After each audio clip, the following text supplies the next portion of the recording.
আজকের এই বিক্ষোভ সমাবেশের সম্মানিত প্রধান অতিথি এবং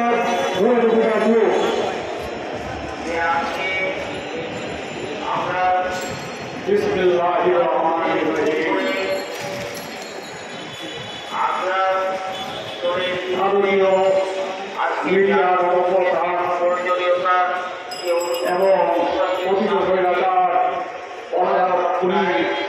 শেখ হাসিনাকে আশ্রয় দানের প্রতিবাদে বিক্ষোভ সমাবেশে পিপলস পার্টি চেয়ারম্যান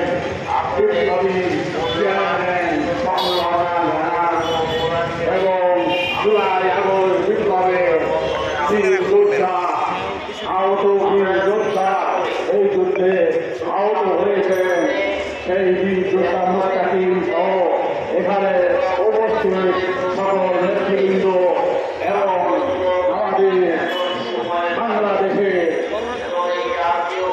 দেশ ছেড়ে উদ্বুদ্ধ হয়ে যে জনতা সেই জনতার অংশে আমি ধন্যবাদ জানাচ্ছি এখানে অংশগ্রহণ জন্য।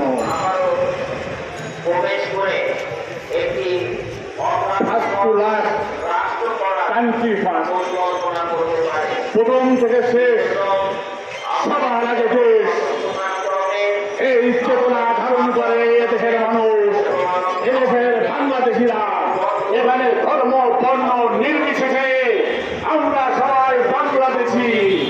আমরা আমাদের একটি বিশ্ব পরিচয়, আমরা বাংলাদেশি। আর এই পরিচয়কে পদাঘাত করে দিল্লির ষড়যন্ত্রের মধ্য দিয়ে আমাদেরকে বিভিন্ন অস্থিতিশীল অবস্থা সৃষ্টি করে, দাঙ্গা সৃষ্টি করে আমাদের দেশে আবার তাদের সেই কর্মচারী, তাদের সেই দাস শেখ হাসিনাকে পুনর্বাসন করার জন্য দিল্লি ষড়যন্ত্র শুরু করেছে। তারই ধারাবাহিকতায় মিডিয়ার মাধ্যমে আপনারা দেখেছেন যে নানান মিথ্যা, সম্পূর্ণ 100 ভাগের মধ্যে 100 ভাগ মিথ্যা কথা বলছে। তাদের কলকাতা টিভি একটি কথা বলেছে যে বিজেপির লোকজন তারা মিথ্যা কথা বলে, তারা মিথ্যা কথা বলে সবাইকে বিভ্রান্ত করে। তাই পরিবার হয়েছে তাদের ধারাবাহিকতায় শেখ হাসিনা এখানে যে কথা বলতো সেটাই মিথ্যা কথা।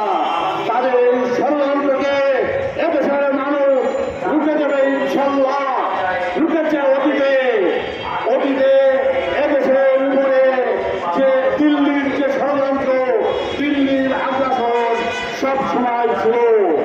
আমার পূর্বপুরুষ বাংলা সালতানাতের স্বাধীন সন্তান খাজা ওসমান খান লোহানী দিল্লির এই আগ্রাসনকে প্রতিহত করতে চেয়ে শহীদ হয়েছে। আমার পূর্বপুরুষ ওসমান মাহমুদ ব্রিটিশের বিরুদ্ধে সংগ্রাম করে শহীদ হয়েছে। আমার পূর্বপুরুষ নীল বিদ্রোহের আন্দোলনে শহীদ হয়েছে। আমার দাদা যে স্বদেশী আন্দোলনের নেতৃত্ব দিয়ে এদেশের মানুষকে উদ্বুদ্ধ করেছে। আমার পিতা 1952 সালে এমএলএ ছিলেন। উনি এদেশকে ব্রিটিশের শাসন থেকে মুক্ত করার জন্য সংগ্রাম করেছেন। 52 সালের ভাষা আন্দোলনে সংগ্রাম করেছেন। 71 মুক্তিযুদ্ধের সংগঠন হিসাবে সংগ্রাম।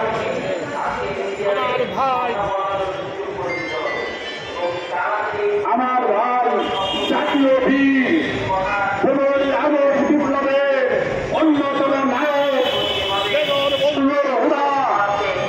শেখ মুজিবকে দেশের মানুষকে মুক্তি এনে দিয়েছিল। আমার সেই ভাইকে অত্যন্ত শোচনীয়ভাবে হত্যা করা হয়েছে। এইভাবে আমি আমার কথা বললাম, কিন্তু একই সাথে এই দেশে 1972 থেকে 72 সাল পর্যন্ত ভারতের দালাল স্বৈরাচারী শেখ মুজিবুর রহমান সিরাজ শিকদারকে হত্যা করেছে। ছোট ছোট মেধাবী সন্তানকে হত্যা করেছে, 37,000 মুক্তিযোদ্ধা এবং তার মোটের বিরুদ্ধে যে গেছে তাকে হত্যা করেছে, সেই চৈর শাসক টিকে থাকতে পারেনি। কিন্তু এদেশের মানুষের দয়া মায়ার সুযোগ নিয়ে সেই রাজধানী শেখ হাসিনা ক্ষমতায় যে আবার তার পিতার পদাঙ্ক অনুসরণ করে ভারতীয় এজেন্ডা বাস্তবায়ন করে ভারতকে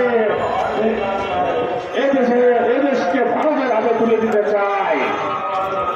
আমাদেরকে সদা সতর্ক থাকতে হবে, আমাদেরকে চিন্তা করতে হবে।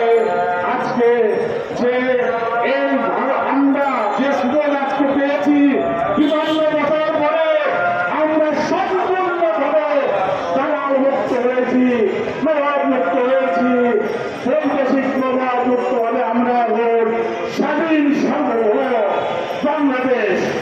আমরা সবাই তুমি কে আমি কে বাংলাদেশি। এই সুযোগ যদি আমরা কাজে লাগাতে না পারি, এই সুযোগে যদি আমরা আমাদের দেশকে করতে না পারি, তাহলে আবার আমাদের গোলামি জিঞ্জিরে পড়ে যেতে হবে।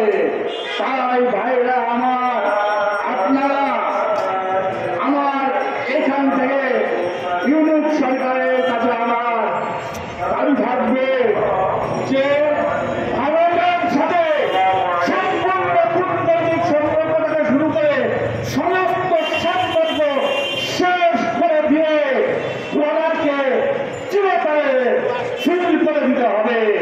কেননা ভারতের কাছে আমাদের কোনো স্বার্থ নাই, আমাদের কাছে ভারতের স্বার্থ, ভারতের কোনো দালাল আমাদের নাই, কিন্তু আমাদের অনেকের দালাল আছে।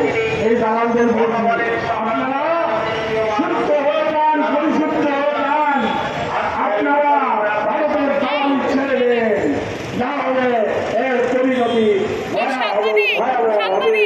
যে স্বাধীনতা আমরা পেয়েছি, এই স্বাধীনতা আমরা জীবন দিয়ে রক্ষা করব, আমরা যে কোনো পরিস্থিতির মোকাবেলা করব। তাই ভারতকে সম্পূর্ণভাবে অর্জন করতে হবে, তালাক দিতে হবে, আইন তালাক দিতে হবে। আর আরেকটি বিষয়, সংবিধান। একটি স্বাধীন দেশের সংবিধান হবে স্বাধীন, শাসনতন্ত্র হবে স্বাধীন। ব্রিটিশরা এদেশের সংবিধান রচনা করেছিল, এদেশের শাসন ব্যবস্থা রচনা করেছিল তারা স্মরণ করার জন্য, কিন্তু মুক্তির জন্য করেনি। আমরা এখন সম্পূর্ণ স্বাধীন জাতি, আমরা স্বাধীন সংবিধান